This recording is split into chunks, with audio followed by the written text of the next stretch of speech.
Welcome to MMC news.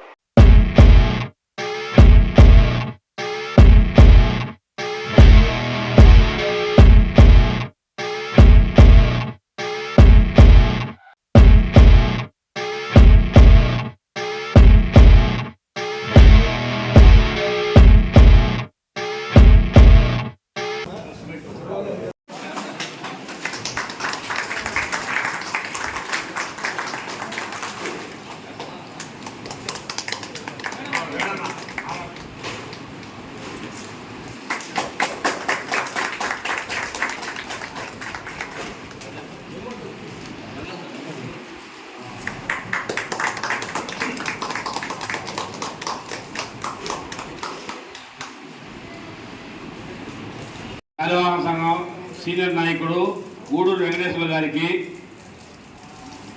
అక్రమంగా పెట్టినటువంటి కేసుకి బెయిల్ ఇప్పించేందు కోసంగా అర్ధాంశం పనిచేసి రాత్రి 1 గంటల వరకు పనిచేసి బెయిల్ ఇప్పించినటువంటి లాయర్ గారికి మా జిల్లా శాలివాహన సంక్షేమ సంఘం తరఫున ప్రత్యేకంగా ధన్యవాదాలు తెలియజేసుకుంటున్నాం. వెంకటగిరి పురపాలక సంఘంలో ఈ యొక్క ఆత్మీయ సమావేశాన్ని ఏర్పాటు చేసినటువంటి గూడూరు వెంకటేశ్వర గారికి, అలాగే ఆత్మీయ సమావేశానికి విచ్చేసినటువంటి వివిధ గ్రామాల నుంచి మండలాల నుంచి విచ్చేసినటువంటి నాయకులకి, పెద్దలకి అందరికీ నా యొక్క మనస్సుమాంజలు. సొసైటీలో మనం చట్టాల గురించి తెలియజేసుకున్నాం. అందరికీ ఉపయోగపడేలాగా నేను అందరికీ ఎల్లవేళలా తోడుంటానని ఈ సమావేశంలో మీకందరికీ నేను ప్రామిస్ చేస్తున్నాను. మీరు ఇప్పుడు చూస్తుంటారు, ఉదాహరణగా రాత్రి కాదు పొగులు కాదు ఎప్పుడైనా కానీ నా తలుపు తట్టితే నేను మీకు న్యాయ సహాయాన్ని అందించేందుకు వేళవేళలా నేను నా శాయశక్తులా ప్రయత్నిస్తానని చెప్పి మీకు తెలియజేస్తున్నాను. మనం సమాజానికి ఉపయోగపడదాం, మనతోటి ప్రజలకి అండగా ఉందామని చెప్పి నేను కోరుకుంటున్నాను. ఈ అవకాశం ఇచ్చి నన్ను సత్కరించినటువంటి పెద్దలకి అందరికీ ధన్యవాదాలు తెలుపుకుంటూ జై హింద్. మన వెంకటగిరిలో జనసేన పార్టీకి ఎంతో కృషి చేసి ఒక సమాజాన్ని ఉద్ధరిస్తున్నారనే ఉద్దేశంతో పెట్టిన పార్టీకి నాతోటి ప్రజలకు, నా సమాజానికి నేను కూడా మంచి చేస్తానని ముందుకు వచ్చి పార్టీకి వేళవేళలా తన వ్యయ ప్రయాసాలకు వచ్చి ఆర్థికంగాను అన్ని విధాలుగా అండుండి వెంకటగిరిలో ఒక పార్టీని, అదే జనసేన పార్టీని నిలిపారు గూడూరు వెంకటేశ్వర గారు.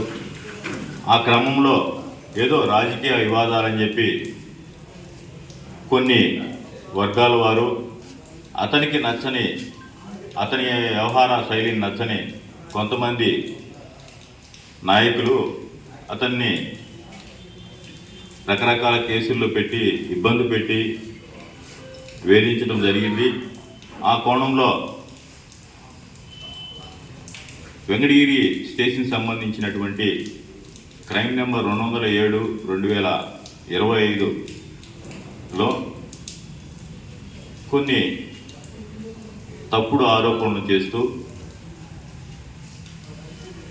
నిందారోపమైనటువంటి ఒక కేసుని బనాయించడం జరిగింది. అదేవిధంగా అతను ఇంట్లో ఉంటే అక్రమంగా అరెస్ట్ చేయడం, తద్వారా కేసుని బలోపేతం చేసే ఉద్దేశంతో వేళ కాని వేళల్లో ఏదే మోస్ట్ నెటోరియస్ క్రిమినల్స్ని పెడతారు ఆ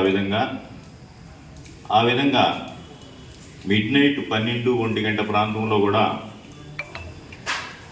జడ్జి గారిని పిలిపించి గౌరవ జడ్జి గారి ముందర ప్రవేశపెట్టడం జరిగింది. ఆ జడ్జి గారు కేసుని క్షుణ్ణంగా పరిశీలించి పోలీస్ తరపునటువంటి సిఐ గారు కానీ ఎస్ఐ గారు కానీ వాళ్ళ యొక్క పబ్లిక్ ప్రాసిక్యూటర్ కూడా అక్కడికి వచ్చారు. వచ్చి తమ బలమైన వాదనలు వినిపించారు. దానికి ప్రతిగా డిఫెన్స్ అయినటువంటి నేను వెంకటేశ్వర గారి తరపున వాదించడం జరిగింది. ఆ క్రమంలో IT act, information and technology act కూడా దాన్ని బనాయించడం చేశారు. ఆ యాక్ట్లో సుప్రీంకోర్టు 2015లో ఆర్ఎఫ్ నారిమన్ను అలాగే జాస్తి చలమేశ్వరరావు ఇచ్చినటువంటి తీర్పు ఇది హక్కులకు భంగం కలుగుతుంది, ప్రాథమిక హక్కులకు భంగం కలుగుతుంది అని చెప్పి ఆ సెక్షన్ని తొలగించడం జరిగింది. అది కూడా నేను గౌరవ జడ్జి గారికి విన్నవించుకున్నాను. ఈ యొక్క కోణంలో విన్నవించుకున్న తర్వాత హోరాహోరీన ఆర్గ్యుమెంట్ జరిగింది. ఆ తదుపరి అన్ని విధాలా పరిశీలించి ఇది అసత్యారోపణలైనటువంటి ఆరోపణలని చెప్పి జడ్జి గారు కూడా భావించి ఈ కేసుని వ్యక్తిగత పూచీకత్తున అతనికి బెయిల్ మంజూరు చేసేటట్లు అప్పటికప్పుడే విడుదల చేసి ఆయన్ని ఆ పోలీస్ కస్టడీ నుంచి మేము విడుదల చేసి వాళ్ళ కుటుంబానికి ఎంతో ప్రయోజనం చేకూర్చడం జరిగింది.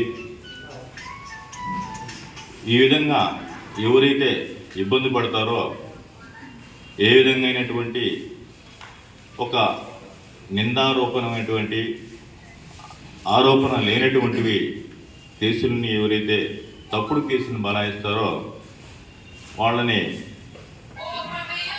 ఎప్పుడైనా కానీ మా దగ్గరికి వస్తే మేము ఎల్లవేళలా సహాయం చేస్తామని చెప్పి, న్యాయ సహాయానికి మేము ఎప్పుడు ముందుంటామని చెప్పి ఈ సమావేశంలో నేను తెలియజేస్తున్నాను.